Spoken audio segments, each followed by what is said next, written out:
Can he calm the raging storms? Yes, he can. Yes, he can. Hey YouTube, this is the Preppin' Preacher coming at you today with just a short video to talk about prepping on a budget.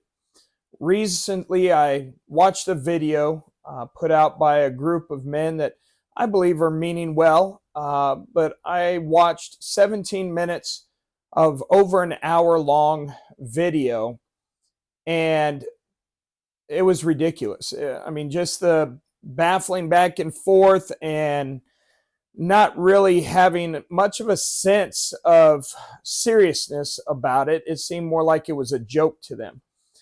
I want to give you a couple thoughts on prepping with a budget. I am the pastor of a small church. I have 13 children, 12 of which still live at home. Yes, all with the same woman. My wife and I have been married for 26 years, and all 13 of those children have been born in holy matrimony. My main income is from my service disability from the United States Army. I do other jobs here and there, currently working on starting my own business as well. But in that, my budget can be stretched pretty thin. I really live paycheck to paycheck, as many of you do. And so when it comes to prepping, some people think, how do you do that living on a budget? Well, just like everything else, when it comes to living in a tight budget particularly, you have to live within your means. But that means you need to put prepping in as part of your budgeting. Now, as a Christian, I try to budget in a sense, but at the same time, I believe about living in faith. And so there are times the Lord will move on my heart to give extra to missionaries or to our church or whatever. And those are things you can't budget for. And so living by faith is a large part of my life.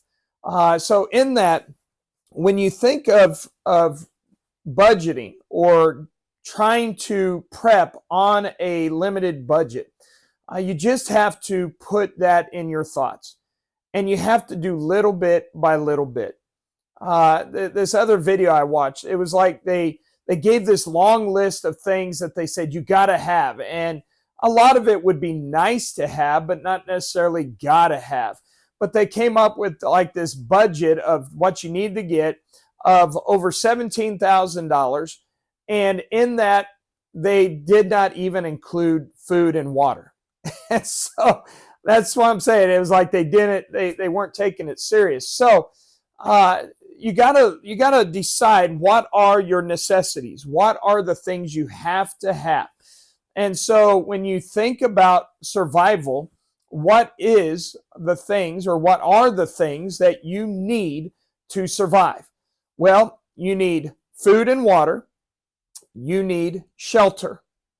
You need some way of protecting your food, water, shelter, yourself, and your family. Those are the three biggest things that you are going to need. Now, in that, of course, there's many subcategories that fall into that, but just those three categories: food and water, to be able to subsist, some kind of sheltering, and you need to be able to protect yourself, your family, your food, your water, and your shelter. And so you've got to start looking at that and doing a little bit of each one every month. You cannot say, I can't do it. If you are serious about prepping for hard times, which, folks, if we're watching the news, we know hard times are coming. If you're a Christian, we're not worried about it. We trust in the Lord, as we've already talked in previous videos. And if you're a Christian, we also have that great hope that Jesus Christ is going to come back before those hard times come. But we're not promised that. And therefore, we ought to be preparing to supply for our families so that we can be faithful to what God has given us. The Bible says, moreover, it is required in stewards that a man be found faithful. And so specifically men, we are the stewards of our family. God gave us a wife and children for us to protect, to provide for, to guide in this life. And we've got to do that no matter what the situation is. And so every month, you need to be trying to do a little bit of each one of those areas. Buy an extra jar of peanut butter. Buy an extra bag of beans. Whatever your food budget can handle, buy 1 or 2 extra items. It will quickly start to grow. Look for the sales. Look where you can buy things in bulk. One of the things that my family and I have come to really appreciate is the Amish grocery stores.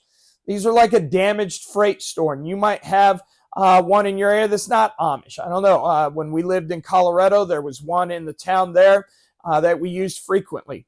But these damaged freight stores, you can go into there and you can buy for pennies on the dollar canned goods and dry bulk or bulk dry goods. And so look for those kind of stores in your area. Look for places where you can buy bulk. Yes, you have to have a membership, but having a Costco membership or a Sam's Club membership where you can go in and buy the larger bags of flour and larger bags of rice and sugar and such. And so, but start buying a little bit here and a little bit there. Start figuring out what you need for your family.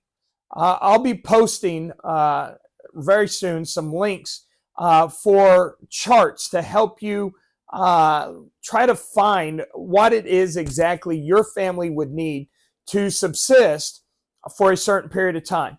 Like water, they say at least a gallon of water per person a day. And that is for drinking only. That's not including washing or anything like that. And so in that, you need to figure out, okay, your family, if you have a family of 5, your wife, yourself, you and 3 children, you have a family of 5, you need 5 gallons of water a day. If you're trying to prepare for, say, a 3-month period of time, then you got to multiply that by that 3-month period of time.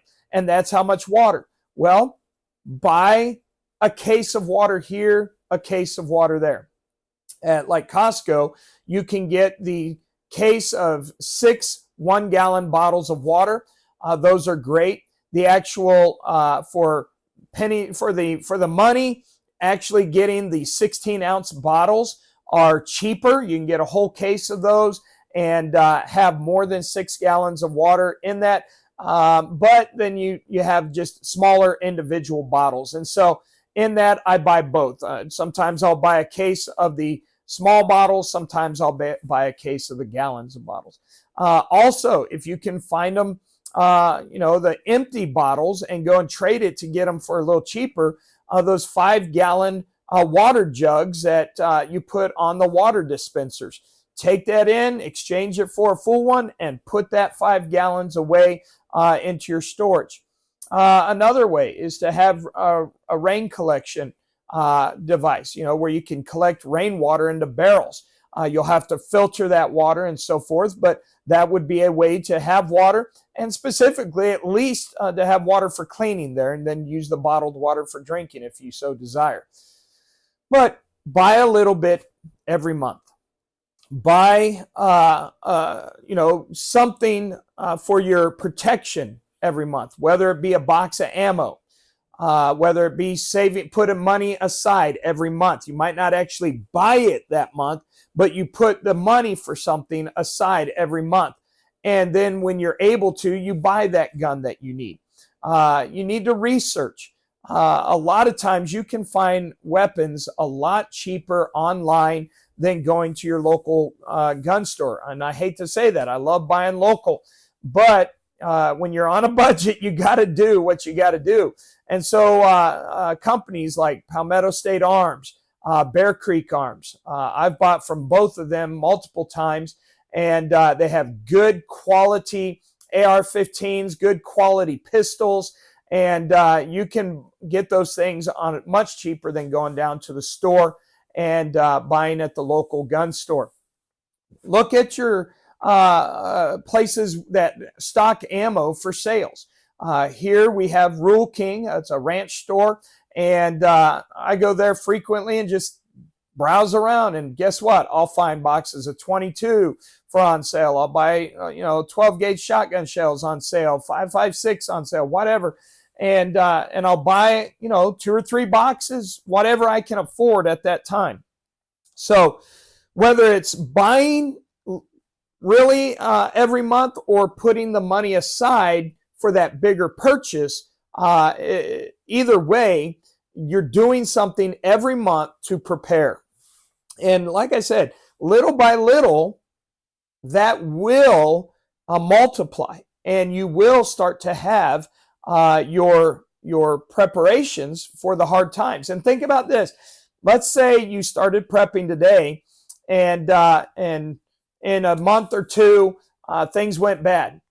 Well, if you started prepping today, you would be a lot better off than if you just told yourself, well, I don't know that I can do this, or I don't know I can do that. And you kept putting it off because you didn't have the money. Even if you only had 1 box of shells, that's 1 box of shells that you had that you didn't have before. And so start prepping today. Do a little bit every month. Buy something for your food and water. Buy something for your protection.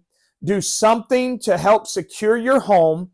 Also be thinking about a place, a bug out location where if you needed to leave your home. Now, the best possibility is that you bug in, you stay at home. But if you live in a city or near a city, you're going to want to have some place where you can get away that will be far enough away from a city that you won't have to deal with the roving bands of marauders that will be coming. And so I hope that'll give you some encouragement today to at least start just a little bit here, a little bit there, and you will eventually build your preparations up. Thank you so much for watching. I hope that you like the content. I hope that you'll share, that you'll subscribe. Please also, if you would, put some comments of things you might like me to talk about concerning biblical prepping. And I really am trying to get together. My life's been really busy lately as a pastor and a father. And so just give me some things that you would like me to cover, and I will get those videos out to you very soon. Thank you very much. God bless you. And remember, look up, for your redemption draweth nigh.